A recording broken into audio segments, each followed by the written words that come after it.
Hey guys, what's going on? It's Ben here. I'm back again today doing another video.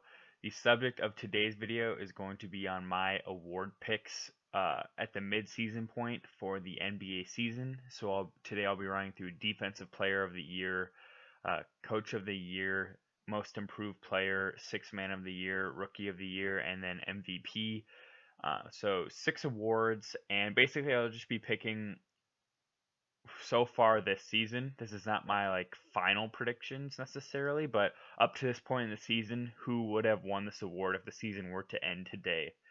Um, and let me know your comments below if you have any differing thoughts from mine or if you have anything that you want to say regarding my picks. Without further ado, let's get into it. So, Defensive Player of the Year. I went back and forth on this one a bit, but ultimately I landed on Ben Simmons.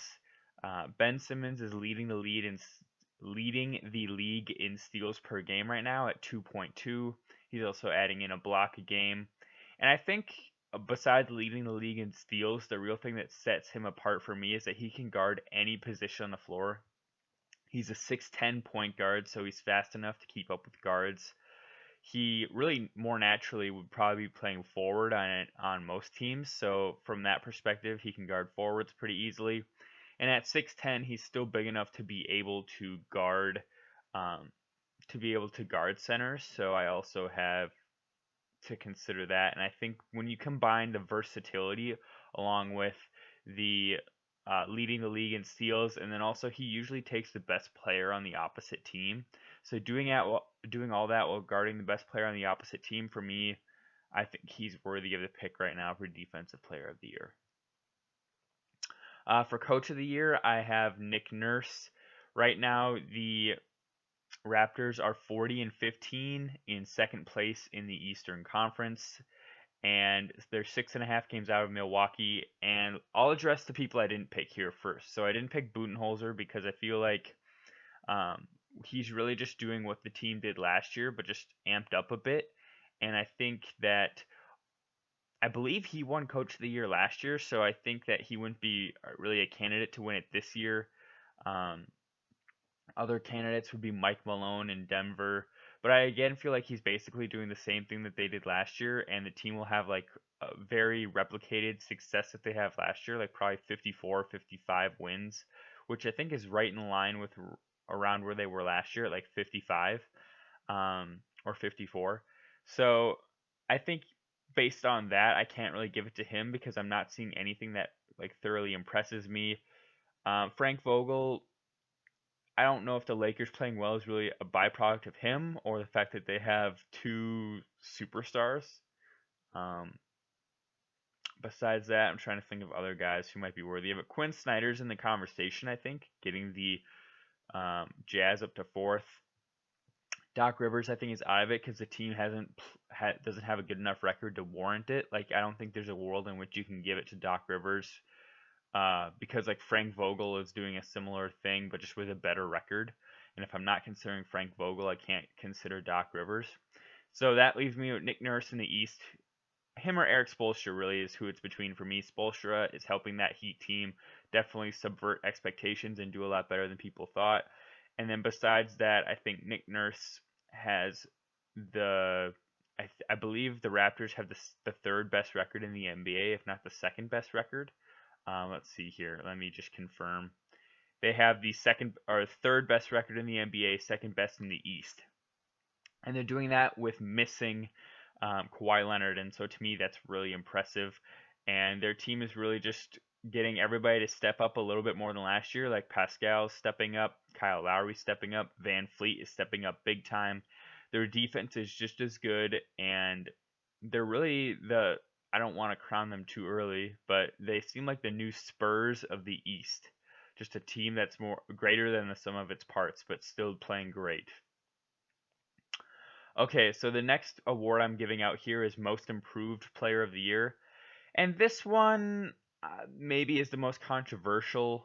I picked Devonte Graham of the Hornets. And so let me review his last year comparisons to this year comparisons. Last year he shot 34% from the field, so god awful. This year he's up to 38%, so a 4% increase. Last year he shot 28% from 3. This year he's shooting 37, so up 9%, a pretty good increase. Last year he shot 76% from free throws. This year 81%, so a pretty healthy increase. Last year he had 1 rebound per game. This year he has 4. Last year he averaged 3 assists a game. This year he's averaging 8. Let's see here. And then as far as points per game, he went up from 5 points per game last year to now he's at 18. And I think that's really probably the biggest punch is the increase in points per game. There is an argument here that he still isn't actually playing good enough to be considered most improved, and that like his efficiency numbers overall are still pretty awful. Like shooting 38% from the field is really bad, but it's also better than he was last year. So I think that almost quantifies it in a sense. And then I think the points increase is almost just too much to ignore, going from 5 to 18 a game. It really feels like the Pascal Siakam thing. I think other candidates you could consider would be like Luke Kennard. He's improved quite a bit. Even Jason Tatum, I think, is a candidate. Or I'm trying to think of a few others that I would consider. Jalen Brunson, I think, is in the conversation. He hasn't had as flashy of an increase, but he is just overall playing a lot better.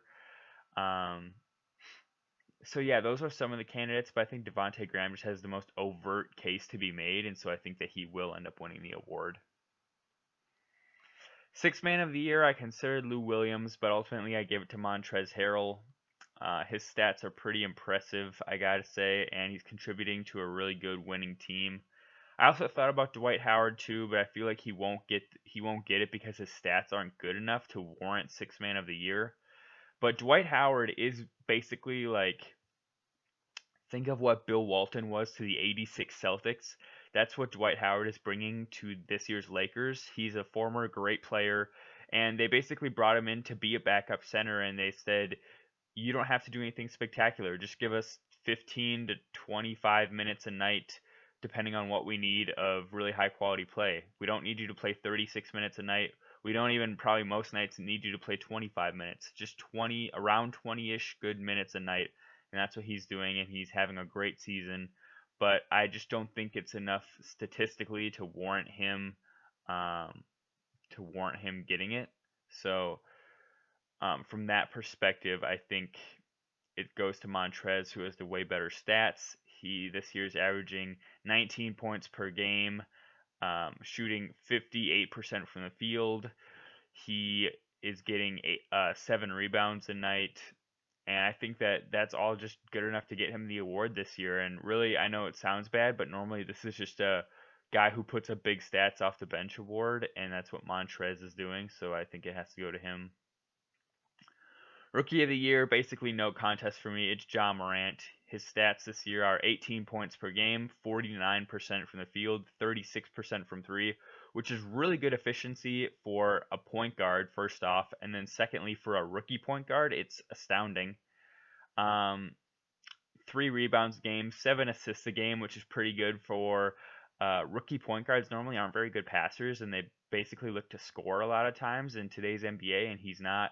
Also getting 1 steal per game, which is pretty good.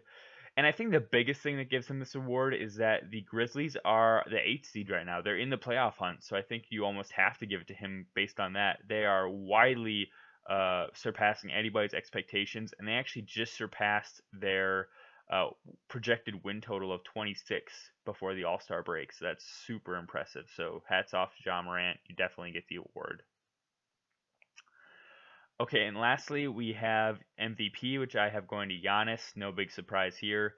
I think nobody's record is even close enough to be getting consideration for this. Like LeBron, maybe a little consideration. And Toronto, there's no real candidate because it's just like a collective effort. You could argue like a Jimmy Butler, but I'd also say that that team has like a ton of help around him and like a ton of role players that nobody thought would be nearly as good as they are. Bam Adebayo's become an all-star, so he has help around him. In Boston, it's almost like a four-man effort between Tatum, Hayward, Brown, and Kemba. So I feel like there's not really one standout player. Denver, Jokic hasn't played good enough this year to warrant it. Houston, they're the 5 seed, so I feel like Harden's kind of fallen out of it.